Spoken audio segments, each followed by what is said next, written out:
Isn't it stunning? It's more than just pretty. It's a pink diamond priced at a hefty $70,000. My mother-in-law, who didn't even attend my own mother's funeral, seems to be thoroughly enjoying a luxurious trip with her friends, paying no attention to me. With great enthusiasm, she told me about her new pink diamond ring. It seemed she was driven by a sense of competition with a friend who had recently shown off a similar ring. Proudly, she boasted about having purchased a more costly ring from the same jeweler, believing she had outshone her friend. However, the truth behind her extravagant purchase is quite troubling. It's highly unlikely she could afford such an expensive piece on her own, and it was later revealed that she had secretly taken money from my husband's safe to buy the ring. This money was vital for her care, as it was set aside for her nursing home expenses. My name is Angela. I am 44 years old and live with my husband William, who is 5 years older than me, and our daughter Lauren, who is a senior in high school. Although we're not rich, we manage a stable life. I've been working part-time at a local drugstore for more than 14 years. One of my passions is growing herbs, and I've recently been working towards a medical herb certification. Lauren and I often talk about her future aspirations, which fills us with happiness. 8 months ago, my father-in-law passed away, leading to significant changes in our modest lifestyle.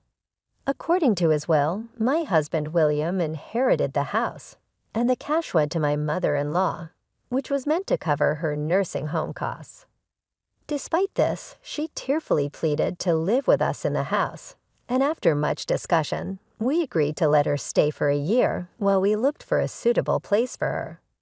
The neighborhood where our family home is located has recently transformed into a sought-after upscale residential area. Despite this, we are not wealthy.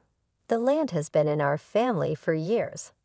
I knew my mother-in-law had a tendency to spend money without thinking, but living with her brought its harsh realities into stark relief.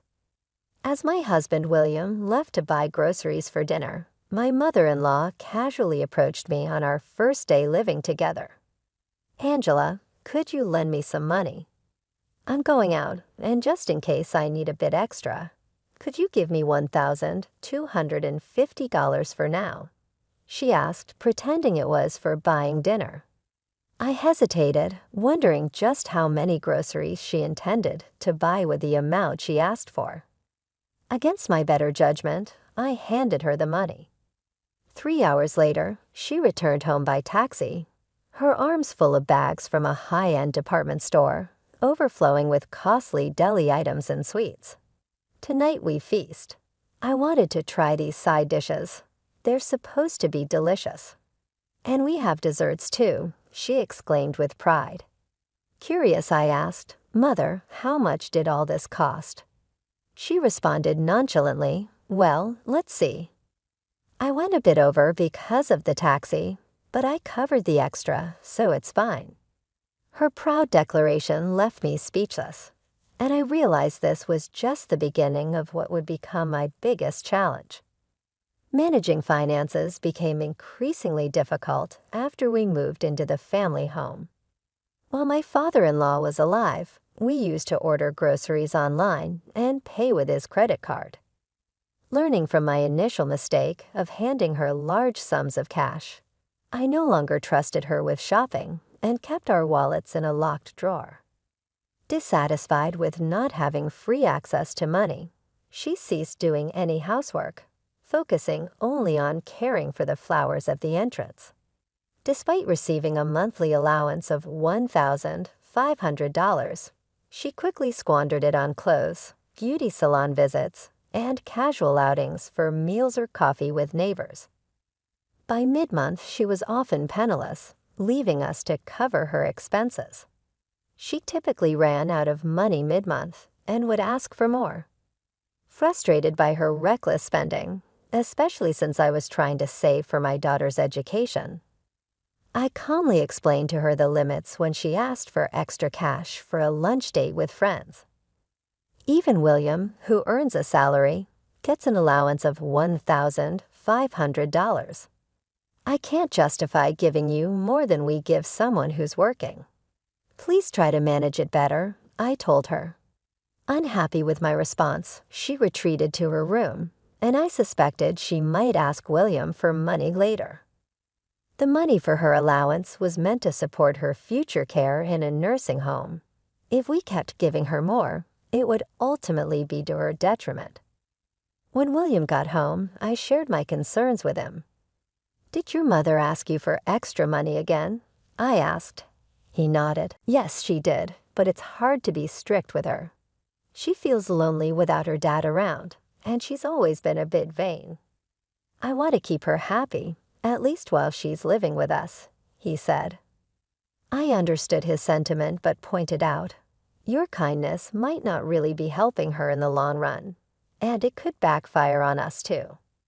My mother-in-law had a habit of showing off, especially in front of her two old friends who were mothers of my husband's classmates and lived nearby. I had first noticed this during the funeral arrangements for my father-in-law. "William, it's your father's funeral. Arrange the altar like this and get more extravagant flowers. The neighbors are coming, don't embarrass your father," she directed. William, being the dutiful spouse, complied to a certain extent, though the costs were significantly high. Her primary aim was always to impress the neighbors. At the funeral, she only greeted the families of her two friends, seemingly focused on maintaining appearances.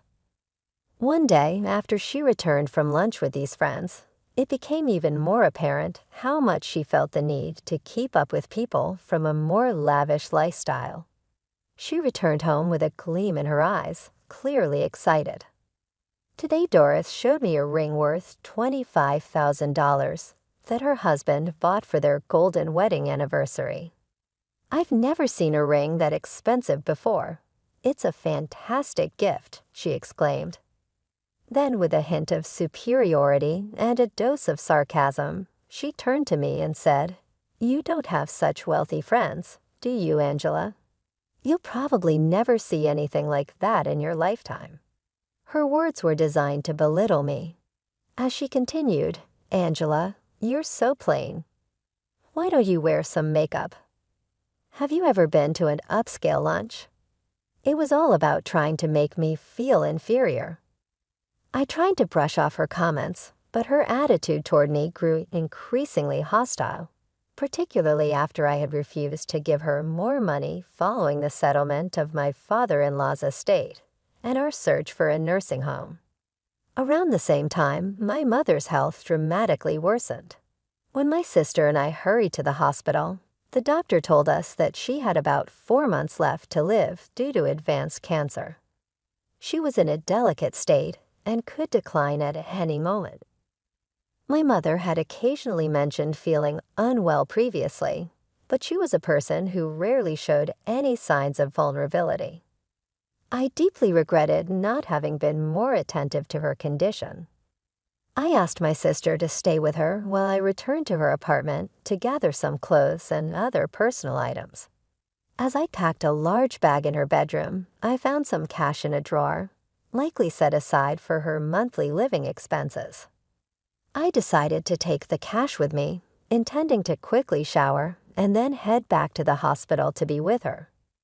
I left the bag in William's upstairs room, and after getting ready, noticed that the zipper was slightly open. A wave of unease hit me as I checked inside the bag and discovered the cash was missing. Fighting the surge of anger, I went downstairs to confront my mother-in-law in her room. "Mother, may I ask you something?" I said as she was getting ready to leave. She turned to face me and asked, "How's your mother doing?" "I have plans with my friends right now."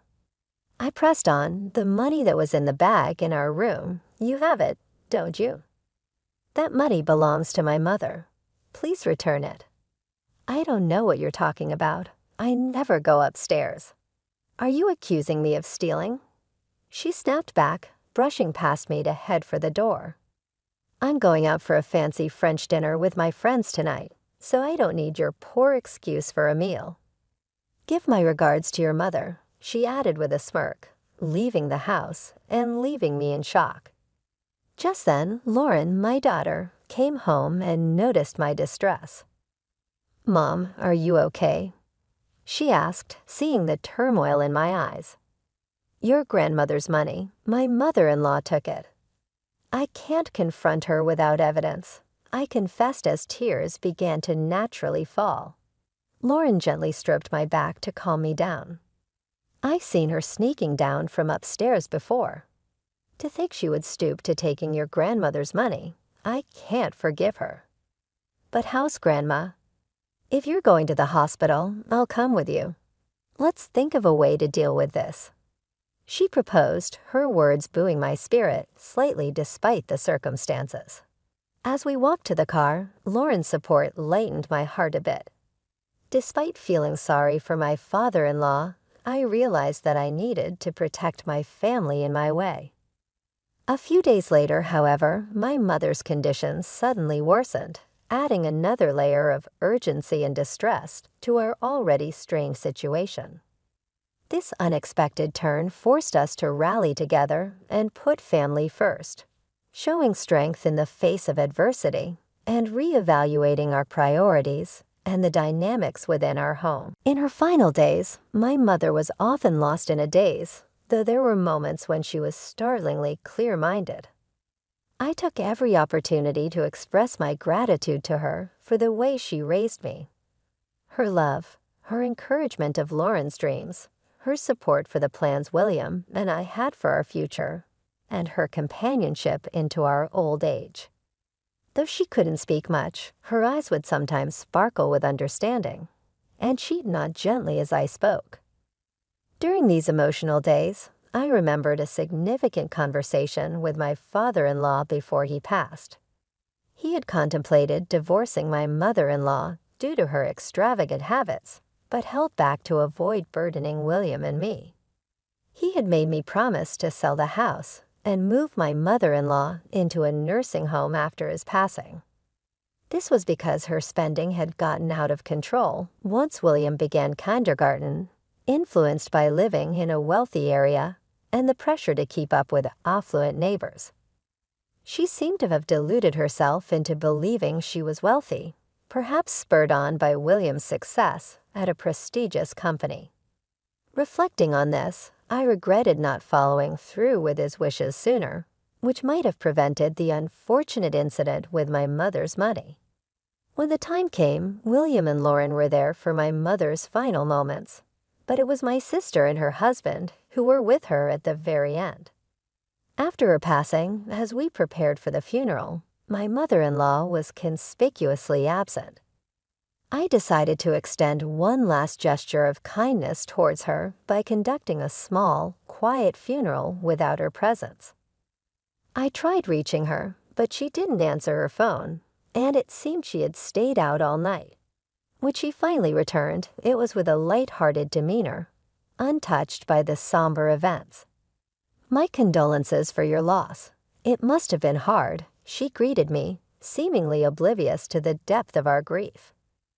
This contrast between her mood and the solemnity of our family's loss struck a distant chord, highlighting the differences in our perspectives and priorities. I couldn't help but notice a dazzling new jewel in her hand, a pink diamond that sparkles under the light. "Look at this beauty.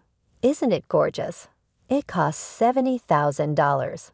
She exclaimed with a proud smile. Surprised, I asked, "Mother, how did you manage to buy that?" "Oh, I bought it, of course."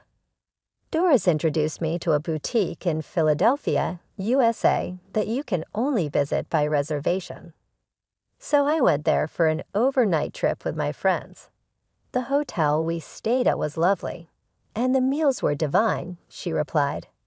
Her words left me dumbstruck. Here I was, mourning at my mother's funeral, and my mother-in-law was off in Philadelphia, enjoying luxury shopping with her friends. I bought something even pricier than what Doris showed me. "Feels good," she declared smugly. Struggling to grasp the situation, I asked, "But how? You don't have that kind of money." Where did you get it?" Her answer came nonchalantly. "Oh, I found it in William's room safe." My passbook was in there with exactly $770,000. Since it's in my passbook, it's my money, right? I felt a chill run through me. Her actions, especially during such a sensitive time, were disappointing, though not entirely unexpected. It confirmed she had been sneaking around our upstairs room. The passbook was supposed to be secure in the study room safe that William now used. That safe, an old-fashioned dial type, was often left unlocked by William, who found it cumbersome to use, assuming security was sufficient since the study was locked. On the day of my mother's passing, I had left the study unlocked, suspecting she might try to sneak in and take the passbook. That $770,000 is from my father's inheritance. "Do you realize what you've done?" I confronted her. Unfazed, she retorted, "I know it's from your father, but it's my money. So what's wrong with using it?" Her response was disheartening, showcasing a disregard for family ties and the emotional weight of the moment. As I faced my mother-in-law, a mixture of pity and resolve washed over me. It's indeed your money, and you are free to use it as you see fit. However, that money was designated for your old age. Since we will be moving out, it will be up to you to manage your finances independently from now on. Initially, my mother-in-law looked perplexed by my firm declaration. But as the full impact of my words sank in, her expression turned ashen. She stammered, "Wait, isn't there a separate fund for the nursing home? It should be more than this amount, right?" "Yes, there was more originally," I explained patiently, "but it has been reduced due to the inflated cost of my father-in-law's funeral and your frequent requests for additional funds from William." Feeling the need to clarify her future options, I presented her with a stack of nursing home brochures that I had gathered over several months. She flipped through them, her hands trembling slightly, a silent testament to her dawning realization of the consequences of her actions. At that moment, William and Lauren descended the stairs. I had briefed them earlier about the unfortunate discoveries in the study, prompting them to come and assess the situation. Although William had initially been skeptical that his mother could have misappropriated the funds, the evidence was undeniable, and he supported my stance. Under different circumstances, I would have meticulously arranged for my mother-in-law's care in a suitable nursing home. However, her blatant disregard for our privacy and the theft of the funds compelled me to prioritize the safety and well-being of our own family. I made it clear that her actions, entering our private space and removing money, were utterly unacceptable. The breach of trust was severe, and I resolved to sever ties with her for the foreseeable future. "William, you'll continue to stay in this house, won't you?" I inquired, seeking his affirmation. It's heartbreaking to consider selling a home filled with so many memories, but looking after parents is a son's responsibility. As I clung to William, seeking solace and reassurance, I decided to double-check the safe one last time. To my dismay, not only the passbook, but also the additional cash I had withdrawn for the car inspection was missing. Overwhelmed by the betrayal, I turned to William, my voice laden with shock. "This is too much." "I trusted her," I exclaimed. His voice heavy with regret, William admitted the harsh truth, struggling to articulate the emotions swirling through him. His acknowledgement of the situation marked a pivotal moment in our family dynamics, reinforcing the necessity of the tough decisions we faced. I discovered she had borrowed $115,000, but there was more at stake, my mother's money. "What about the money you took that belonged to my mother?" I demanded, my panic rising. "Oh, I'll return that too." "Then we're fine, right, Angela? You'll forgive me now, won't you?" She replied, her tone rushed as she handed me the money.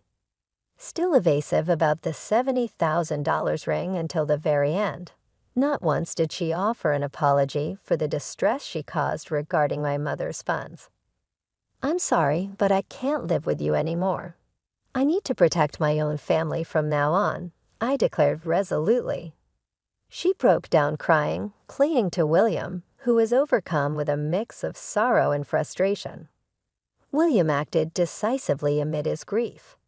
He sold her belongings to amass a lump sum and located a nursing home that was affordable on her pension.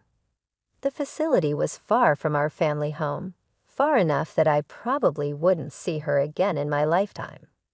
William still receives occasional calls from the home, indicating that she has begun to settle into her new surroundings. Reflecting on everything, I regretted not arranging for her to move into a home sooner. Perhaps if we hadn't lived under the same roof, her life and ours might have been happier. Despite everything, a part of me felt a twinge of sympathy for her. After her departure, we looked forward to Lauren's graduation. Lauren was accepted into her university of choice and started living independently. The family home, situated in a desirable area, quickly attracted a buyer. William is now seeking a transfer to a branch near the coast. We plan to spend a few years there until retirement, searching for our final home. We hope to continue living peacefully and harmoniously as a family, finding solace in the stability and tranquility of our new life by the sea.